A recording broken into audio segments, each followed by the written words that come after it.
Hello students, myself Lavkus Kushwaha from Gopal विद्यालय English medium Quran Allahabad. आज हम क्लास 5th सब्जेक्ट साइंस का पहला चैप्टर ह्यूमन बॉडी सिस्टम मानव शरीर तंत्र। तंत्र वह है जो खुद के कार्यों के तरीके में बंधे होते हैं। Human body work like a machine, मानव शरीर मशीन की तरह काम करता है। Every part of the body has some specific function to perform. शरीर के हर हिस्से को कुछ विशेष कार्य करने होते हैं। The human body is made up of different system and each system has an important and special role. मानव शरीर विभिन्न तंत्रों से बना है और प्रत्येक तंत्रों की एक महत्वपूर्ण और विशेष भूमिका है। All of the system of the body work together। शरीर की सभी तंत्र एक साथ काम करती हैं। Each system has its own function to do। प्रत्येक तंत्र का अपना कार्य होता है। But they depend on each other for proper functioning। प्रत्येक तंत्र का अपना कार्य होता है, लेकिन वे उचित कार्य के लिए एक दूसरे पर निर्भर होते हैं। डिफरेंट बॉडी सिस्टम, शरीर के विभिन्न तंत्र, जैसे डाइजेस्टिव सिस्टम, पाचन तंत्र। पाचन तंत्र हमारे भोजन को पचाने का कार्य करता है और पचाने के वक्त अंग कुछ हैं जो कि किस तरह से सहयोग करते हैं, जैसे जान लेते हैं इन अंगों को हम। टंग, जीभ, टीथ, दांत, ओसोफेगस, ग्रासनाल, stomach, liver, pancreas, intestine. Stomach आपका माशय, लीवर यकृत होता, पेनक्रियाज अग्नाशय, इंटेस्टाइन आते। ये अंग जो है किस तरह से पचाने के वक्त कार्य करते हैं, इनको हम आकर के फंक्शन में जानते हैं। इनका कार्य क्या है? It breaks the food we eat into smaller parts so that the body can use them to build and nourishes cell and provides energy. यह हमारे द्वारा खाए जाने वाले भोजन को छोटे भागों में तोड़ता है ताकि शरीर इनका उपयोग कोशिकाओं को बनाने और पोषण करने और ऊर्जा प्रदान करने के लिए कर सके। नर्वस सिस्टम, नर्वस सिस्टम तंत्रिका तंत्र। तंत्रिका तंत्र के अंतर्गत जो ऑर्गन्स हैं, spinal cord, brain and nerves. तंत्रिका तंत्र में मस्तिष्क तंत्रिकाएं और मेरुरज्जु होते हैं। ये किस तरह से स्पाइनल कॉर्ड और ब्रेन नर्वस तंत्रिका तंत्र में किस तरह से कार्य करते हैं, आइए जानते हैं। Nerves send impulses through the body. It controls the body activities and the reaction to stimuli. नसें शरीर के माध्यम से आयोगों को भेजती है। यह शरीर की गतिविधियों और उत्तेजनाओं की प्रतिक्रिया को नियंत्रित करता है। अब है सर्कुलेटरी सिस्टम। सर्कुलेटरी सिस्टम रक्त परिसंचरण तंत्र होता है और ये रक्त परिसंचरण मतलब ये खून को हर एक शरीर के हर एक हिस्सों तक जो है पहुंचाने का कार्य करता है। और इस हर एक हिस्सों तक जो है कार्य करने के वक्त इनका अंग का जो सहयोग होता है वो अंग है, जैसे heart and blood vessels, arteries, veins and capillaries. ये सारे अंग जो है हमारे शरीर के हर एक कोने तक पहुंचाने में सहयोग करते हैं। किस तरह से इनका कार्य होता है? Pump and carries blood to other parts of the body. शरीर के अन्य भागों में रक्त को पहुंचाता है। तो अन्य भागों में रक्त जो जब हमारे शरीर में पहुंचाता है, ये पहुंचाने का कार्य हमारे जब हार्ट जो है हमारा क्या करता है? पंप करता है। जब पंप करता है तो हमारे शरीर के हर एक कोने कोने तक जो है रक्त को यानी कि खून को पहुंचाता है। रिस्पायरेटरी सिस्टम, रिस्पायरेटरी सिस्टम क्या है? आपका ये श्वसन तंत्र होता है जो सांस लेने का कार्य करते हैं। और सांस लेने के वक्त जो अंग मौजूद हैं, जैसे lungs, nasal passage, bronchi, pharynx, trachea, diaphragm. Lungs आप जानते हैं फेफड़ा होता है। नेसल पैसेज जो है नाक का एक मार्ग होता है। ब्रोंकाई व नलियां होती हैं और फ्रानिक्स ग्रसनी। ये सारे जो है अंग हैं, ये हमारे सांस लेने के वक्त किस तरह से कार्य करते हैं, किस तरह से का कार्य करने को तो जिनका जैसा सपोर्ट होता है, कैसे होता है, intake oxygen and removal of carbon dioxide from the body.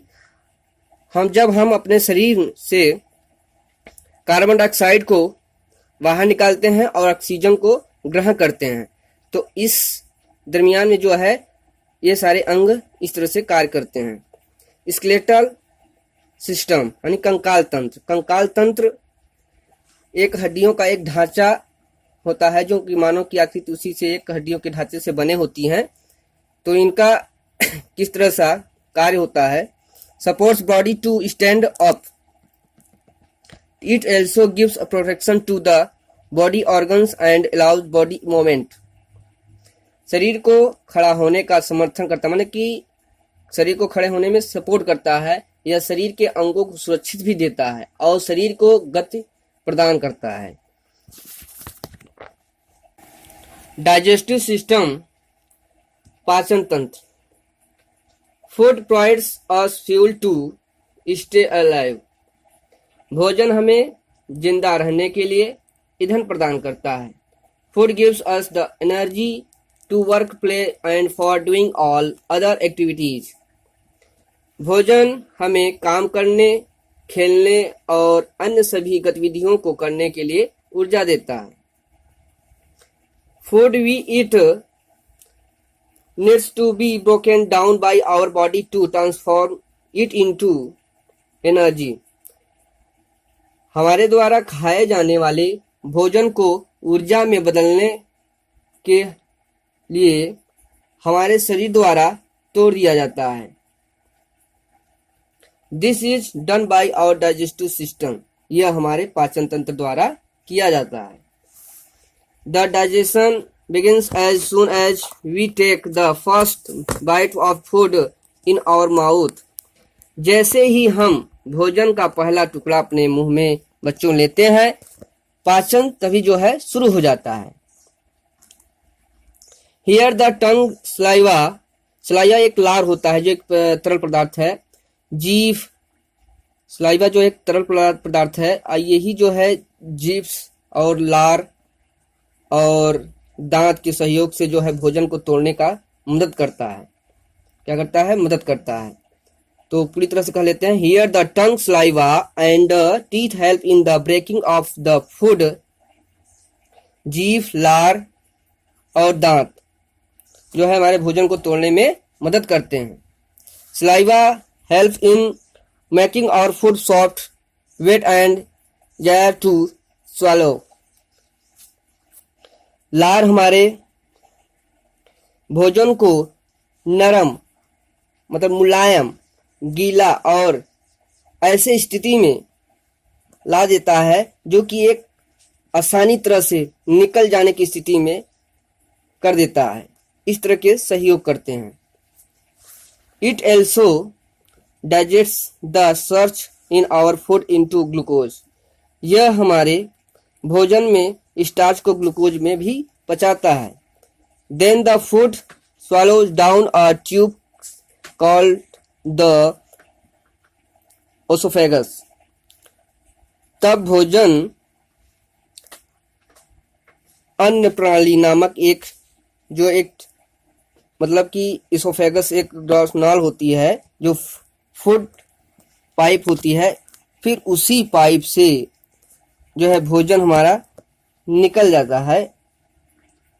Travelling through this pipe like structure the food reaches our stomach where some enzymes act on the food to digest the proteins and carbohydrates from the food, and the stomach change the food into a semi-liquid form।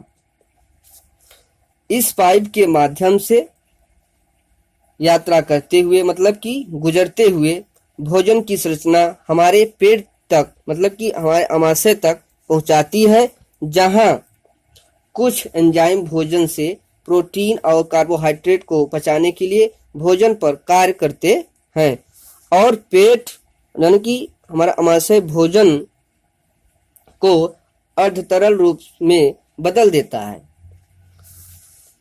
Then the granite food moves to the small intestine फिर पीसने वाला भोजन, मतलब कि जो पीसने वाला भोजन छोटी आंत में चला जाता है। Here the pieces of food become very small and are absorbed into the blood. यहाँ भोजन के टुकड़े बहुत छोटे हो जाते हैं और रक्त में अवशोषित हो जाता है। The blood carries these nutrients to all parts of the body.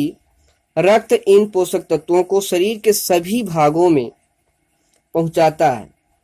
The left out food which is not digested by our body is passed to the large intestine where water is absorbed. यह हमारे जो है शरीर द्वारा पहुंचाए गए भोजन को बड़ी आंत में पहुंचाया जाता है जहां पानी अवशोषित होता है। Then the waste food is excreted out of the body through rectum. तब मतलब कि बेकार भोजन को मलाशय के माध्यम से शरीर से बाहर निकाल दिया जाता है। रेक्टम मतलब होता है कि मलाशय। आइए हम थोड़ा सा ये मानव की आकृति के बारे में, इनके सारे पाचन जो की प्रक्रिया को शोध किया है और किस तरह से पाचन हर एक स्टेप से गुजरते हुए कैसे पचता है भोजन, ये थोड़ा सा इनके नाम दिए गए हैं। जैसे माउथ हमारे एक ऐसा मतलब कि यही जगह हम भोजन को बच्चों लेते हैं एकने वाला। अब यहीं से जो है कुचलना जब हम शुरू करते तो यहीं से जो है पाचन की क्रिया जो है यहीं से पहले शुरू होती है। फिर एक फूड पाइप के जरिए, जो ओसोफेगस है ये फूड पाइप है, इसी के जरिए जो है स्टमक में आता है। और इसोफेगस ये हमारी विंड पाइप के पीछे होती है एक फूड पाइप, उसी के जरिए आती है भोजन। और भोजन फिर जब पूरी तरह से स्टमक में आ जाता है फिर उसके बाद छोटी आंत में यानी कि मतलब कि स्मॉल इंटेस्टाइन में जाती है। और यहाँ एक लीवर है, लीवर जो है डिसीजन लेता है। डिसीजन इस तरह से लेता है कि जो भी हमारे आंतरिक तंत्र होते हैं उनके किस तरह की पोषक तत्वों की आवश्यकता होती है, उनकी हर एक पोषक तत्वों की जरूरतों को पूरा करता है। किनको किस तरह की पोषक तत्वों की आवश्यकता है, इस तरह की पुष्टिकर खाना की जरूरतें उन लोग हर एक अंगों की पूरा कर दिया जाता है। पेनक्रियाज जो होता है हमारे पेट के पीछे होता है। स्मॉल इंटेस्टाइन जो होती है ये 6 मीटर की लंबाई होती है इसकी, और लार्ज इंटेस्टाइन ये 1.5 मीटर की होती है। और ये ओसोफेगस की लंबाई जो होती है ये 25 सेंटीमीटर होती है। कुल मिलाकर के ये रेक्टम से लेकर कि रेक्टम के बाद एक एनस होता है, एनस से लेकर के और यहाँ मतलब कि माउथ से लेकर के ओसोफेगस से लेकर के एनस तक की पूरी लंबाई जो है 9 मीटर की होती है। और अब आते हैं हम सर्कुलेटरी सिस्टम। हमारी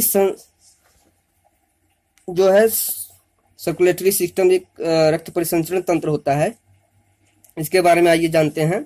our circulatory system supplies oxygen and blood to every cell in our body and picks up the waste products जो blood containing carbon dioxide to throw it out of the body. हमारे संचार प्रणाली हमारे शरीर में प्रत्येक कोशिका को ऑक्सीजन और रक्त की आपूर्ति करती है और बेकार उत्पादों को शरीर से बाहर निकालती है। It actually works like a delivery truck which carries the required material to its destination and also collect the trash from dumping.